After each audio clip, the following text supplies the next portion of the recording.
2021 OP Jaydeep Mojidra અને તેના ભાગીદાર આગમ પરમાર, રક્ષિત પટેલ તથા વિનીત પરમાર સાથે મળી વડોદરામાં વિઝાની પ્રોસેસ તથા વિઝા આપવાના કામ બાબતની ઓફિસ ચાલુ કરી હતી। આ દરમિયાન પોરબંદર કસ્ટમરોને વિઝા આપવાનું કામ કરતા ભાવિનભાઈ સાથે ઓળખાણ થઈ હતી અને ભાવિનભાઈ થકી તેને પોરબંદર જિલ્લામાંથી 12 જેટલા કસ્ટમરોને કેનેડા તથા રોમાનિયા દેશમાં વર્ક વિઝા આપવાનું કામ મળ્યું હતું।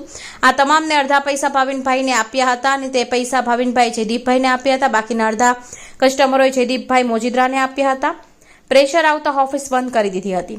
આરોપીએ અમુકને રોમાનિયાને ડુપ્લિકેટ વિઝા આપી હતી। આ દરમિયાન ભાવિનનું રોડ એક્સિડન્ટમાં મોત થયું હતું, જેથી કસ્ટમરોએ પ્રેશર કરી વિઝા આપવા માટે દબાણ કરતા આરોપીએ વિઝા આપવાનું બંધ કામ ન થતા ઓફિસ બંધ કરી નાસી ગયા હતા, જેથી આ અંગે ગુનો દાખલ થયો હતો। પોરબંદર અને વડોદરામાં ફરિયાદ થઈ હોવાની આરોપીને પોલીસ ઝડપી લઈ આગળની કાર્યવાહી હાથ ધરી હતી।